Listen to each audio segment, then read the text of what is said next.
Bueno, pues evidentemente en el mundo se están viviendo tiempos muy álgidos, muy convulsos. Y bueno, quiero aquí hacer un poco una conexión, digamos, de lo que ha estado sucediendo tanto en nuestro país, en México, como lo que está sucediendo de alguna manera en el resto del mundo. Hoy voy a evitar extenderme demasiado. Creo que nunca cumplo mi palabra en ese sentido. Es creo que uno de mis trampas y falacias, porque siempre les digo que no me voy a extender y me termino extendiendo. Un chi, un chino. Y bueno, justo, eh, respecto a todo este revoltijo que hay en el tema de las opiniones, las narrativas que hay respecto a, por ejemplo, lo que acaba de pasar con la reforma judicial, lo que está pasando con Morena en general. Eh, Hace, ¿qué será? Como por diciembre, una persona me decía, oye, pero es que sabes que Morena se está haciendo de todo el poder y Morena está siendo muy poderosa y Morena prácticamente ya es un gobierno autoritario y pues vamos, o sea, lo de siempre, ¿no? O sea, esto que te dicen es que Morena es una dictadura, hay quien te dice que Morena es una tiranía, hay quienes te dicen que Morena, y si no Morena, digamos que el gobierno de México, pues es una anarquía. Entonces tienes esas tres generalmente, ¿no? Eh, en la narrativa opositora tienes que el gobierno de Morena es dictadura o es eh, anarquía o es tiranía. Primero que nada habrá que hacer las distinciones entre las tres porque por momentos siento que la oposición opera como el gato de Schrödinger, ¿no? O sea, no puede ser las dos cosas al mismo tiempo a menos que estemos hablando de física cuántica, ¿no? O sea, estamos hablando de que o es una cosa o es otra. No puede ser, por ejemplo, anarquía y dictadura al mismo tiempo, ¿no? O sea, hay que entender además aquellos que todavía tienen estas asociaciones, porque muchos de estos que etiquetan y señalan no tienen ni la más remota idea entre dictadura, entre tiranía y entre anarquía y sus respectivas diferencias. No tienen ni la más remota idea, es más, no tienen idea de qué son, de la definición, no tienen idea de eso. Pero se la pasan señalando de esto cada que pueden al gobierno de México actual. Hay quienes piensan, por ejemplo, que anarquía es como romperlo todo, incendiarlo todo, destruirlo todo, ¿no? Todavía hay esas nociones muy básicas de anarquía. Bueno, yo diría la anarquía requiere una disciplina, un orden, una estrategia, una organización. La anarquía no es sencilla, de hecho yo diría que es tal vez sería uno de los medios de mayor autoorganización y que requeriría pues demasiada disciplina y además demasiada conciencia social y colectiva. O sea, hay quienes piensan que la anarquía es lo peor. Yo diría, bueno, pues en algún punto la anarquía podríamos decir que es el no responder a alguna jerarquía, algún orden impuesto y pues de alguna manera sería casi como el libre albedrío religioso, ¿no? Algo así como nos autodeterminamos, nos autoorganizamos y no necesitamos a nadie que venga a poner orden porque nosotros mismos podemos poner ese orden a partir de nosotros mismos. O sea, la anarquía requiere mucha responsabilidad. A diferencia de los que piensan que la anarquía es nada más, insisto, llegar e incendiar y destruir y romperlo todo. Yo soy alguien que admira mucho el magonismo y pues él hablaba mucho al respecto de esto, ¿no? En gran medida uno tiene que entender que no nada más se trata de llegar y derrumbar un gobierno, por ejemplo, sino que te tienes que preguntar antes de derrumbar ese gobierno, ¿qué haremos después de derrumbar el gobierno? ¿Qué procede? No, porque incluso derrumbarlo pues puede, sobre todo en otras épocas, creo que hoy es más complicado, pero en otras épocas era pues casi ya había un manual, ¿no? Revolución, derrumbamos, o levantamientos armados, derrumbamos, y luego, ¿no? Es como este meme que hacen de la escena de Nemo, donde están los peces en sus bolsas con agua, y se voltean a ver todos como de, bueno, pues ya estamos aquí a la mitad del océano, o en medio del mar, ¿ahora qué hacemos? Ya nos salimos de la pecera, pero ¿ahora qué hacemos? Y además estamos en una bolsa de plástico. O sea, entonces la anarquía te tiene que plantear esta cuestión fundamental de ¿qué hacemos después de que tumbamos el gobierno y lo quemamos todo? E incendiamos todo. Bueno, ok, pero después la gran pregunta que tiene que resolver la anarquía es no cómo destruir ya, sino cómo construir a partir de entonces. Por eso me llama mucho la atención aquellos que en verdad utilizan de manera indiscriminada y sumamente ignorante los términos. Yo no veo que haya, o si acaso tendrás que defender tus tesis y dar argumentos para decir por qué el gobierno de México es dictadura, por qué el gobierno de México es tiranía, por qué el gobierno de México es anarquía, pero no puedes estar diciendo que es las tres cosas al mismo tiempo. Y menos sin argumentos, porque es lo único que hacen. Dicen que es, pero no dicen por qué lo es. Por ejemplo, está el típico, ¿no? Que también dicen, es que ya hay más comunismo y vamos para el socialismo en México.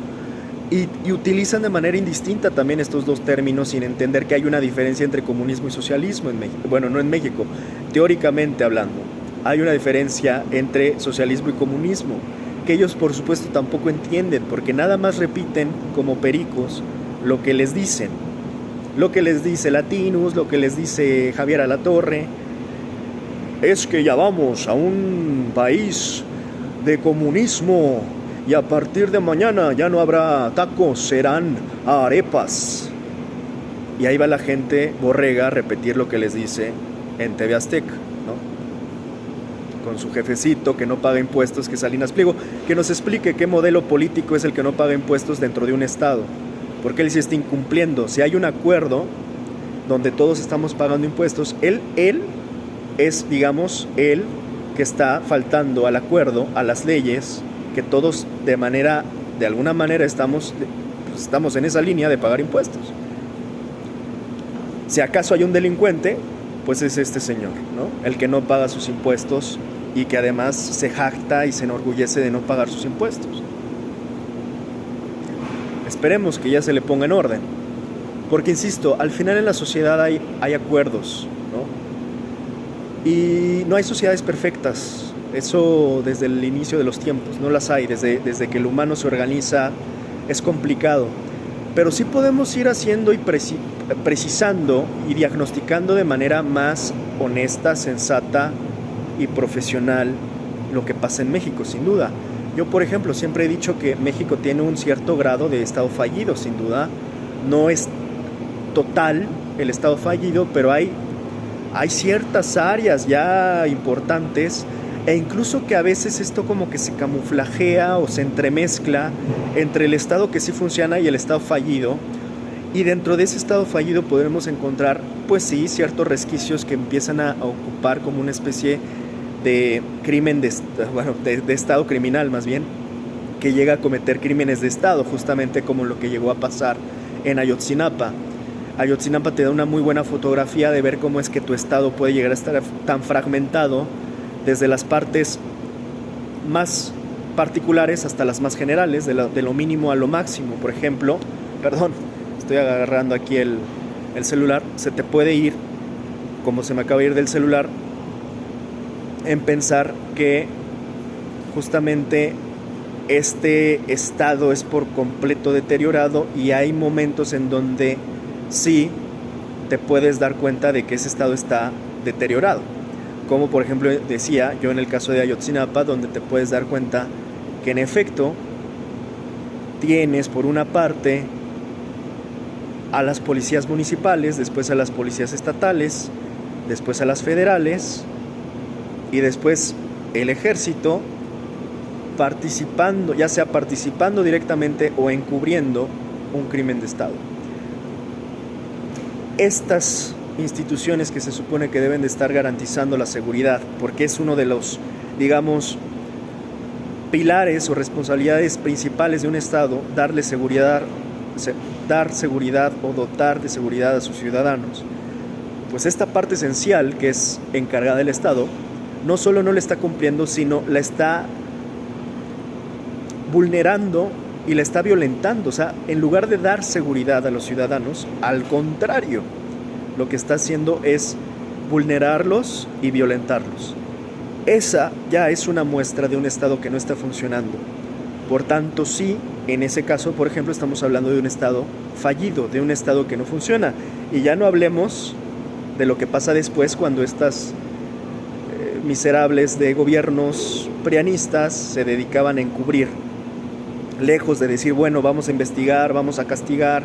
No, ellos querían echarle tierra, inventarse una historia, una mentira, una gran farsa, la famosa verdad histórica, y decir, no, pues es que no sabemos dónde están, pero miren, nosotros vimos por aquí algo en el basurero de Cocula y se me hace que ahí los quemaron. Listo, carpetazo, caso cerrado. Entonces, todavía, si faltaba la cereza en el pastel, todavía que ocurre el crimen de Estado, todavía viene el Estado a mentir y a burlarse y a revictimizar a las víctimas de ese crimen de Estado, planteándoles una mentira brutal, descarada, cínica, inhumana, para cerrar el caso y decir, bueno, pues ya fue, ni hablar, pues seguimos, ¿no? Como si nada. Sí hay un Estado fallido parcial en México. Lo que hay que también aclarar es que esto no empezó en Morena, como muchos quieren hacer pensar. Para que un Estado se vuelva así, la verdad es que es como una inversión en negativo. Se necesitan muchos años y mucho esfuerzo, pero no en productivo, no para cuestiones productivas, sino al revés, para pervertirlo, para deteriorar, para denigrar, para corromper el tejido social, que eventualmente o de manera un tanto como recíproca pervertirá también a su vez el tejido institucional. En este sentido, yo creo que lo que sí tiene México es un cierto grado, insisto, de Estado fallido. Hay tierras de nadie, eso hay que aceptarlo. Hay tierras donde creo que ni la policía va, ni el ejército, ni se acercan. Hay bombas de tiempo. Hay lugares donde parece que existe la ley, pero en realidad la ley no existe. Hay lugares donde existe la simulación, donde en teoría todo parece que hay ley y orden, pero en realidad no hay ninguna de las dos. Hay lugares donde, insisto, parece o se da la apariencia y la fachada donde las policías funcionan y demás, pero no les escarbes demasiado porque te vas a encontrar que ciertas áreas, ciertas colonias están controladas por el crimen. Entonces al final lo que tenemos es un cóctel y una mezcla de cierta ingobernabilidad, ¿no? De cierta incapacidad de gobernanza plena del Estado para poder controlar su propio territorio. ¿Esto qué te produce eventualmente? Pues es uno de los términos que yo confieso y pues reconozco, porque yo siempre presumo a mis maestros y sus enseñanzas. Esto yo lo aprendí desde la universidad. Yo tenía unos 19, 20 años y desde entonces tenía un profesor que espero que esté bien donde se encuentre, Mario Humberto Hernández, de la facultad. Desde entonces le aprendí ese término y desde entonces ya estábamos hablando de esto. Nada más que en aquella época, me parece que eran las épocas de Calderón. Y él hablaba de la anomia, de que México por momentos está envuelto en un fenómeno de anomia, que está, insisto, un tanto entremezclado o combinado a estos temas de ingobernabilidad, de criminalidad y de la forma en la que el gobierno y el crimen se llegan a mezclar en este Estado fallido que ya ahora, desde hace algún tiempo, se le empieza a llamar ya narcoestado y demás, ¿no? Pero hay que hablar también que no todo es narco, ¿no? Porque también habrá que definir qué estamos entendiendo por narco. Pero en general sí podemos hablar de manera general que hay un crimen que suele ser organizado, que es un crimen que es a mayor nivel, además del crimen digamos, cotidiano, ¿no? Que puede no estar organizado, pero que al final también sigue siendo crimen. Entonces, es complicado porque además estamos dentro de un territorio que es bastante extenso, con poblaciones un tanto diversas, con economías asimétricas, ¿no? Donde puedes encontrar en México existe la sierra y existe el rancho y el campo, así como existen las ciudades, las fronteras, tanto la norte como la sur, que como bien dice la frase aquella, pues tan cerca de Dios y más bien tan lejos de Dios y tan cerca de Estados Unidos, que pues puede ser a la inversa también y viceversa, pero o sea, todo esto influye, ¿no? Son factores que no son menores. Cuando hay gente que dice, es que necesitamos un Bukele, dices, brother, Bukele lo que está gobernando es Toluca, básicamente, ¿no? O sea, está gobernando, vamos a darle un poco más, está gobernando, ¿qué te gusta? A duras penas yo creo que está gobernando, pues, ¿qué será? Como un Morelos, Puebla, un Nayarit. Habrá que ver, no tengo el dato preciso de suma total de población.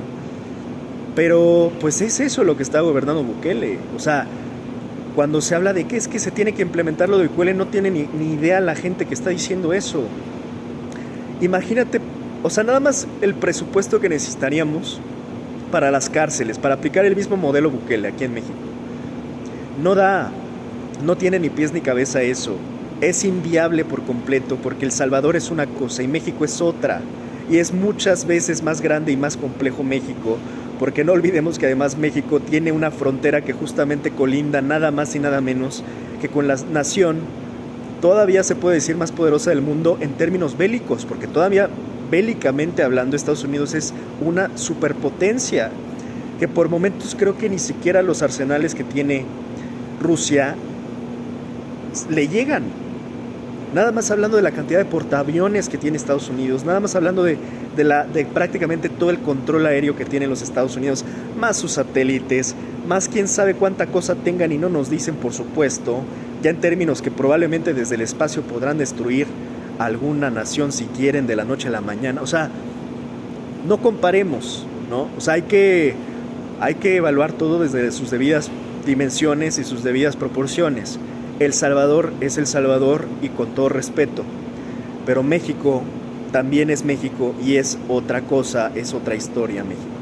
Es muy grande, es muy complejo y México tiene ciertas condiciones, incluso geopolíticas, que por supuesto no hacen a México equivalente de ninguna manera a El Salvador. Por tanto es muy idiota querer comparar que Bukele, como pudo combatir a unos cuantos miles de pandilleros y meterlos a la cárcel, porque además ya se sabe, yo mismo tengo amigos salvadoreños que huyeron de Salvador contándome que hubo un pacto, un acuerdo básicamente entre criminales y pandilleros, y que peor aún, eso además terminó dejando también a muchos inocentes en las cárceles o hasta en peores condiciones, o sea, muertos. Entonces es una estupidez seguir comparando, ¿no?, estos dos casos que creo que son no comparables, de aquellos que dicen es que Bukele, como metió a miles de pandilleros en El Salvador, necesitamos a ese mismo Bukele aquí en México, como si Bukele llegando al primer día pudiera meter a los cárteles muy obedientes, seguramente van a estar, ¿no?, para que llegue Bukele y les diga, sí, Bukele, cuando tú quieras, aquí dejamos el negocio, los miles de millones de dólares, y aparte dejamos nuestros ejércitos para hacerte caso y que nos metas a la cárcel. Ya quiero ver a Bukele metiendo a cada capo, ¿no?, a cada capo de cada cártel en México. No dura ni un día. Al día Bukele ya estaría sacado en una bolsa de basura negra, en trozos, o colgado, o mutilado, lo que tú quieras, cualquiera de estas formas que tienen para terminarlos y aniquilarlos. Así que no venga Bukele a hacerse el macho, ¿no? O que venga ya de plano y lo invitamos a gobernar, aunque sea un estado, para que, a ver, que venga a gobernar Morelos, ¿no? A ver cómo le va. O en una de esas, a ver si se lanza a gobernar Sinaloa, si tantos huevos. Pero bueno, el punto es que evitemos hacer ese tipo de comparaciones estúpidas, porque la verdad es que al final en el debate público no ayudan en nada y tan solo lo ensucian.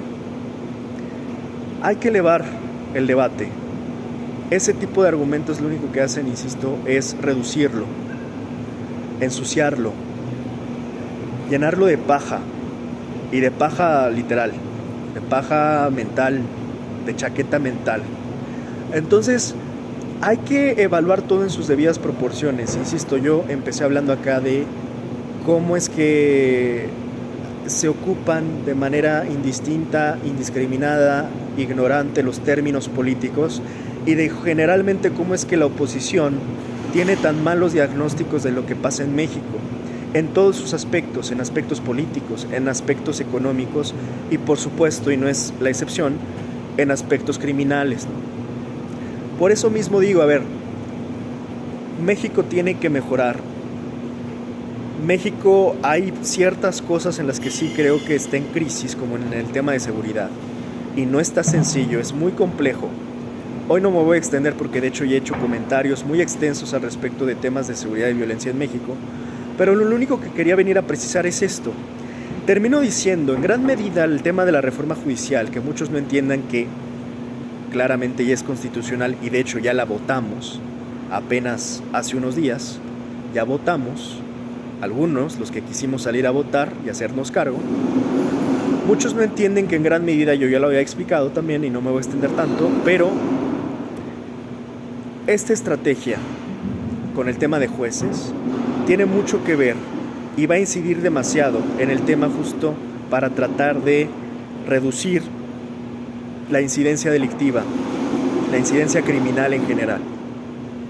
¿Por qué? Pues porque hay que entender que si los jueces anteriores liberaban a los criminales, ¿qué miedo iban a tener los criminales mexicanos en cometer cualquier crimen? Es una cuestión muy lógica y muy simple, de sentido común. Por eso es que muchas veces lo único que les daba miedo era ser extraditados. Y muchos se quejaban, hasta con Morena, cuando en realidad ese sistema y esa estructura en realidad era prianista, la de los jueces, porque esos son casi herencia de jueces sedillistas. Se quejan con Morena, curiosamente, por tener o haber tenido a esos jueces que liberaron a tantos criminales de crimen organizado, tanto de crimen organizado como de cuello blanco. Entonces, en gran medida hay que entender que esto tiene que ver con una nueva estrategia hacia un nuevo camino para procurar primeramente impartir justicia y en esa misma medida incidir y reducir en la cantidad pues de criminalidad. O sea, es que es una mancuerna directa. A mayor justicia, menor impunidad, y a menor impunidad, menor crimen. En ese sentido, más justicia, menos impunidad, y si garantizamos esa fórmula, en ese sentido, tendremos menor criminalidad en nuestro país. Hasta aquí mi comentario de hoy, y bueno, seguimos analizando. Ya estoy a nada de hablar de Ayotzinapa, justamente para pues profundizar en este tema y siguiendo la línea un poco que llevamos, ¿no? Que estén bien y seguimos por acá en contacto.